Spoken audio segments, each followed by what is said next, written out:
Good day, learners. Welcome to our new video. In this video lesson, we will discuss theorems on angles formed by tangents and secants exterior of the circle. After each theorem, you are provided with applications for you to practice your skills. You may pause the video and resume to play to check your work. Good luck, students! Theorems on angles formed by tangents and secants in exterior of a circle. The theorem says, if a tangent and a secant, two secants or two tangents intersect at a point in the exterior of a circle, then the measure of the angle formed is 1/2 the positive difference of the measures of the intersected arcs. So take note that we are looking for the angle here that is formed outside kasi exterior. So it's either tangent and a secant, two secants, or two tangents, as long as nasa labas ang ating angle. So, to better understand our theorem, let's have these two figures. The first figure in our circle P, we have here two secants, AC and AE. AC and AE. They intersect each other outside, making an angle CAE. So the measurement of this angle is equal to 1/2 the positive difference. 1/2 the positive difference of the intercepted arcs. So we have two intercepted arcs here. The bigger and then the smaller one. Dahil positive difference ang sinasabi, we have to subtract a smaller from the bigger arc. So it is arc CE minus arc BD. Again, CE mas malaki minus yung mas maliit and get half of that. Now, for another figure, we have circle O.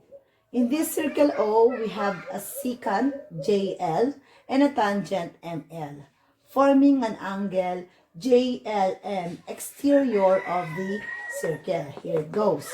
Now, that measures 1/2 of the positive difference. Again, ano ang bigger arc dito? JM is the bigger arc. Minus the smaller arc, KM.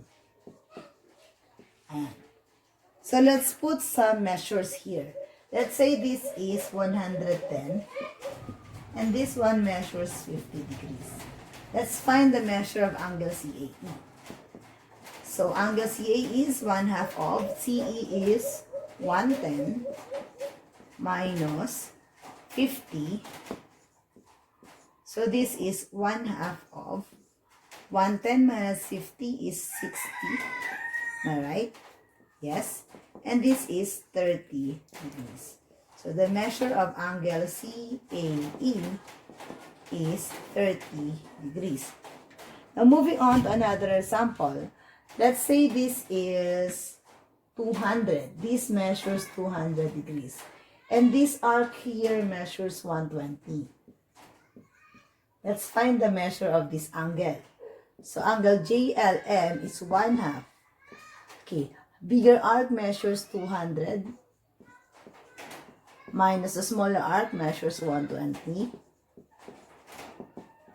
So 1/2 of 200 minus 120, that is 80 degrees. 1/2 of 80 is 40 degrees. So the measure of angle JLM is 40 degrees. Now let's have applications of theorems on angles formed by tangents and secants in exterior of a circle. Let's have number 1. In this case, we're looking for the measure of angle 1 here. So meron naman tayong given two arcs. So we simplify our formula or our theorem. Angle 1 is equals to 1/2 the positive difference of the two arcs. So mas malaki yung 150, so unahin natin siya. 150 minus 55. What is 150 minus 55? That is 95 degrees. So ano ang kalahati ng 95 or 95 divided by 2?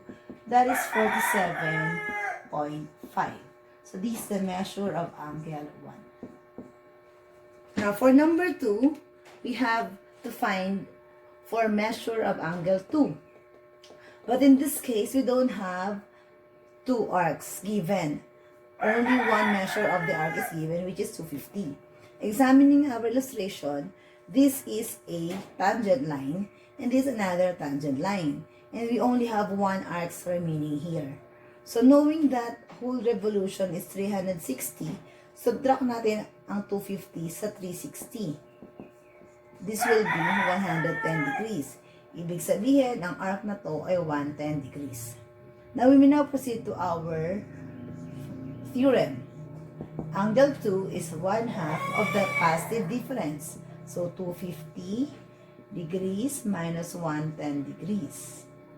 So, this 1/2 of 250 minus 110 is 140. Kalahati ng 140 ay 70 degrees. So, ang measure ng angle 2 ay 70 degrees. Now, for number 3, this one is quite tricky. As you can see, we are tasked to find the measurement of the arc. Ito, itong x. Yung x ang hinahanap natin, yung arc. Ayan. So, apply natin yung theorem pa rin. Kung ito ang nawawala, we have the smaller arc and the measurement of the angle. Take note that the measure of the angle, anong angle to? AGL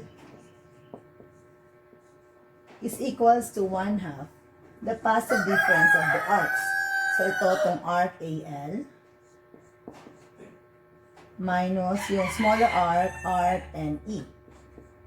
Ito yung conclusion natin. And then, ilagay natin sa rule na yan yung mga values na meron tayo. Anong measurement ng angle AGL? Given na siya. That is 30 degrees. Equals 1/2.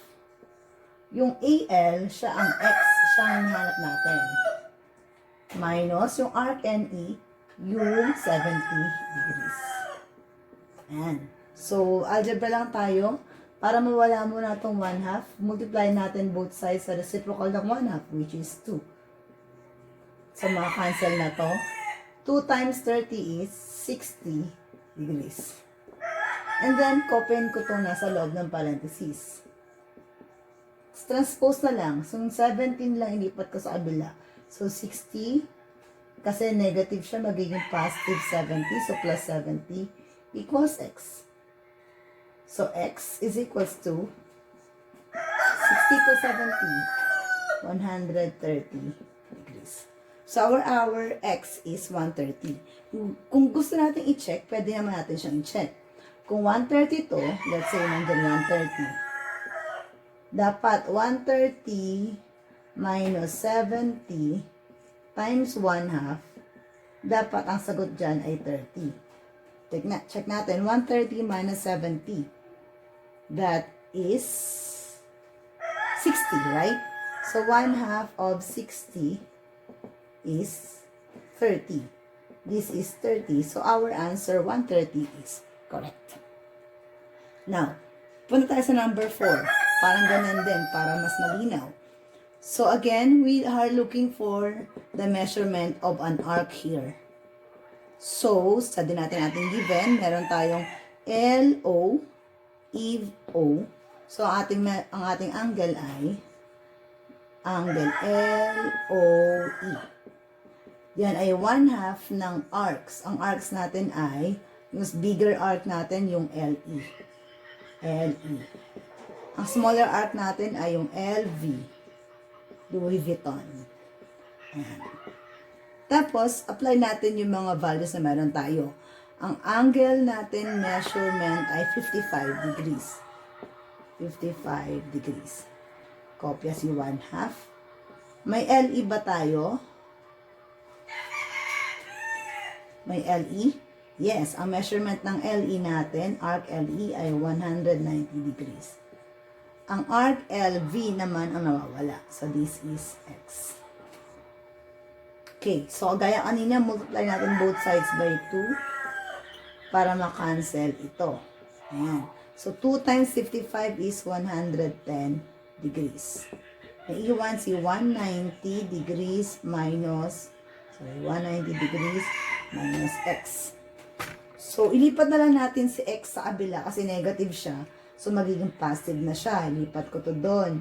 Kasi itong 110 naman lipat ko dito, magiging negative. So, 190 minus 110. Ulit.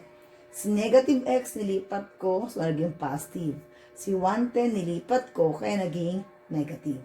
Kasi positive siya doon. So, x equals 190 minus 110 is 80 degrees. So, this x here, yung arc na yan ay 80 degrees. Check ulit natin. So, dapat yung 190, kalahati ng 190 minus 80, dapat maging equal yan sa 55. Check natin. 190 minus 80. 110. Ano ang kalahati ng 110? So, 55 degrees. So, check. Tama ang ating solution.